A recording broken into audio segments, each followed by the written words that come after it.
My brothers, every one of us, and today I want a favor from you, yeah? I want today, every one of us, let's just try, even if it's acting, even if we're only acting, let's just try today that the topic I'm about to speak about, we're guilty of. And we're trying to fix it. Because what tends to happen is, I see the brothers, mashallah, even myself included, you go to a khutbah, you pick a nice wall, you sit on that wall, it's nice, it's comfy, and you wait for the brother to speak, and the brother gets up and he talks, and mashallah, man. Did you hear what he said? How many people do you know have that quality, bro? People need to pull up, you know. Not him. He's a wali of Allah. Who he? No, it's never him. This, my brother, if this is your attitude with your deen, you will never learn, you will never move forward. Rather, whenever you sit for a talk or there's something happening, something going on, you should always feel that this khutbah is completely towards me. That this khutbah is all about me and my qualities and how I need to change. Otherwise, if we don't do this, how are we going to progress? So in short, my brothers, Allah subhanahu wa ta'ala, He says in the Quran, He says something amazing. He says, "O you who believe, O you who believe, be afraid of Allah. Be afraid of Allah and be with those who are truthful in their speech and in their deeds." The order of Allah, O you who believe, be afraid of Allah. Not only be afraid, but be with those who are truthful in their speech and in their deeds. Truth. And standing for the truth is a quality of Iman, it's a quality of a believer. And what's funny is that if I was to ask anyone here, brother, do you stand for the haqq? Are you someone who stands for justice? Are you someone that is always on the side of the haqq? I'm sure all of you will stand up and say, of course my brother, of course I'm someone of the haqq. Of course I'm someone that will always stand with the truth. But today we're here to test that. Because I used to be someone, and this is by no means am I being humbled in any way, shape or form. Wallahi, my brothers, I'm here to expose my own weakness. Why?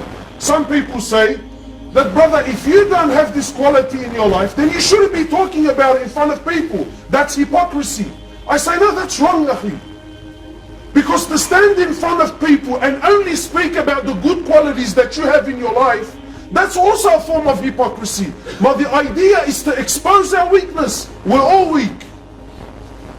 And if we're not ready to expose that, brother, I have this weakness and I also have it, and speak about it openly, then how are we ever going to address the issue? So if you came to me and said to me, Hubbles, are you someone that stands for the haqq? I tell you, of course I'm someone that stands for the haqq.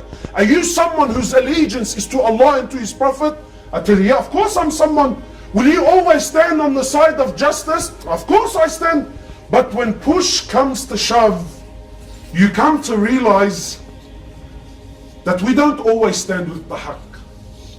When push comes to shove, we don't always stand for justice. Wallahi, my brother, be honest with yourself today, please. Because it's taken me a long time to break my own arrogance and pride and admit that, Hubbless, no, you don't always stand with the haqq.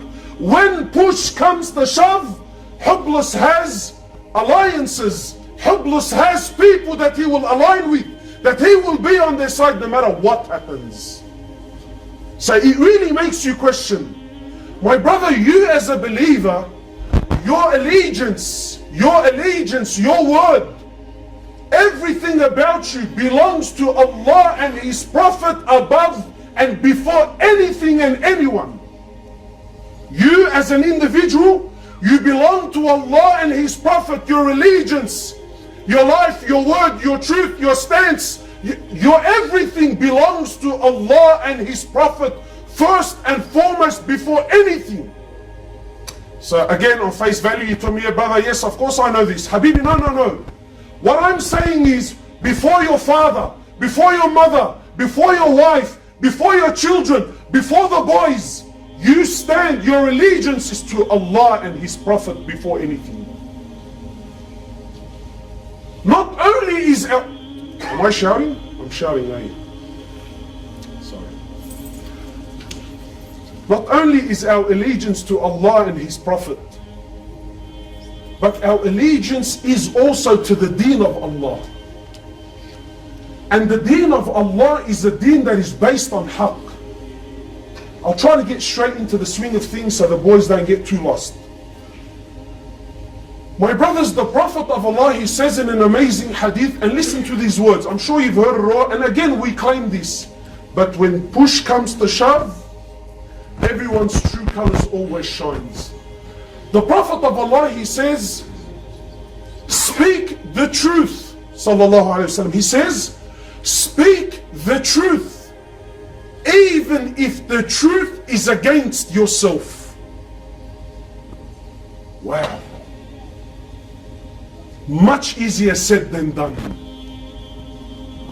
You know, my brothers, I've been, as someone that works in da'wah, and you become someone that the community opens up to. This guy calls you, he has a marriage problem, this guy's got some issue. Yeah, and you somewhat get involved in people's personal lives. So again, I'm sure all of you here now, all of you believe that, brother, I stand for haqq and for truth and for justice always. The Prophet of Allah, he says, you speak the haqq and you stand for the haqq even if the haqq is against yourself. Not only it's against yourself, brother. Maybe some of you is ready to stand for haqq if it's against him.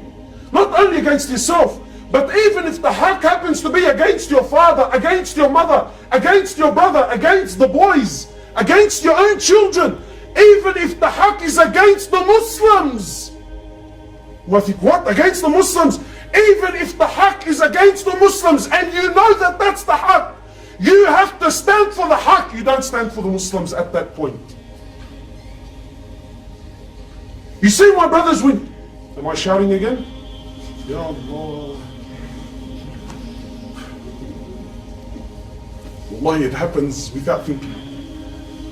You see, when I tell you stand for the haqq, everyone here, and this is how shaitan works, and this is how I taught myself out.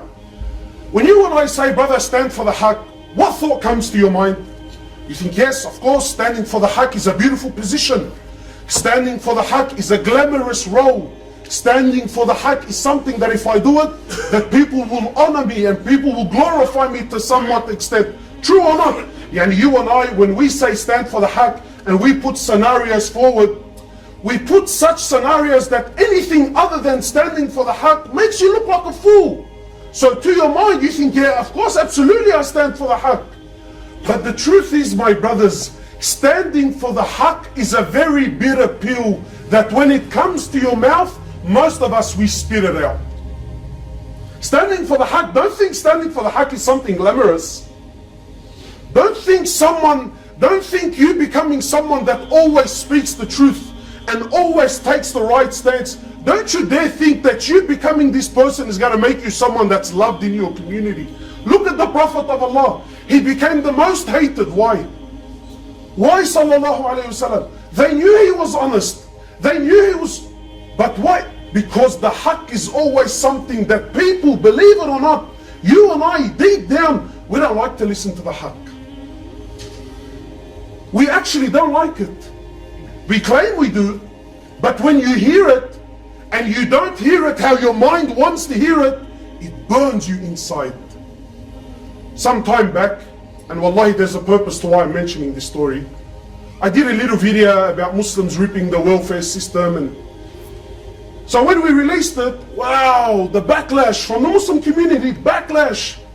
Brother, that's a bad go, and you disgraced Islam, and how dare you speak about us like this? And anyway, of course there was people who loved it and people that disliked it. Anyway, so subhanallah, of the very bad feedback, only 3 people actually came to tell me, like the old expression, they have lots to say about you, but nothing to say to you.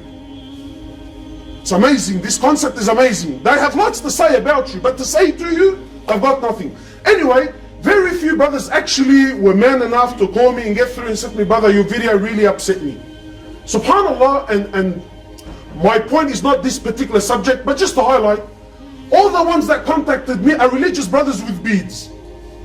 He said to me, brother, how come you're mentioning this topic and why did you bring this up, and and you've disgraced us publicly. And I said to him, brother, did I say anything wrong?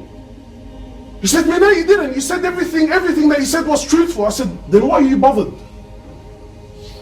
He said, how are people going to look at us? Are you concerned how people look at you, or are you concerned about speaking the truth and standing for the truth?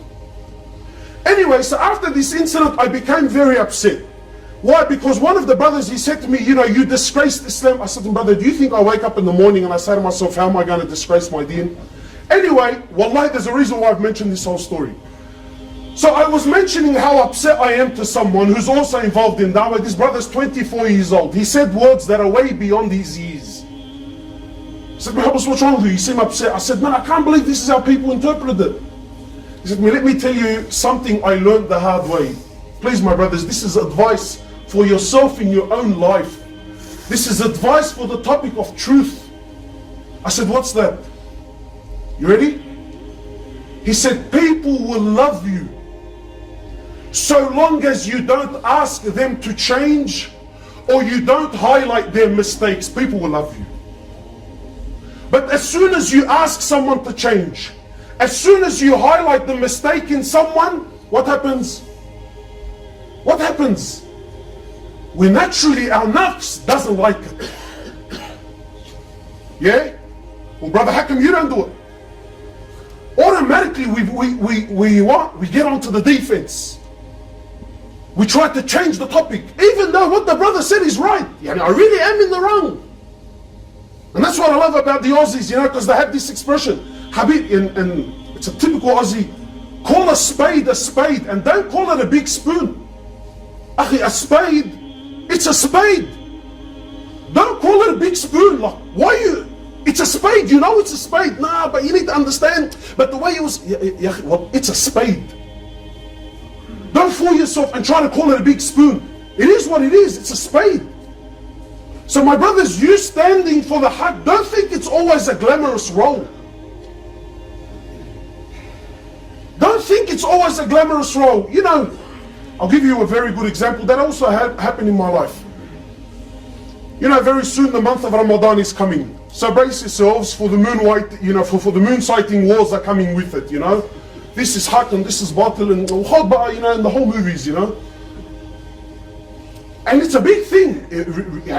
In truth, it's sad. It tears our community apart, yes or no? It does. So one time, wallahi, my brothers, and this, I want to highlight this for what reason?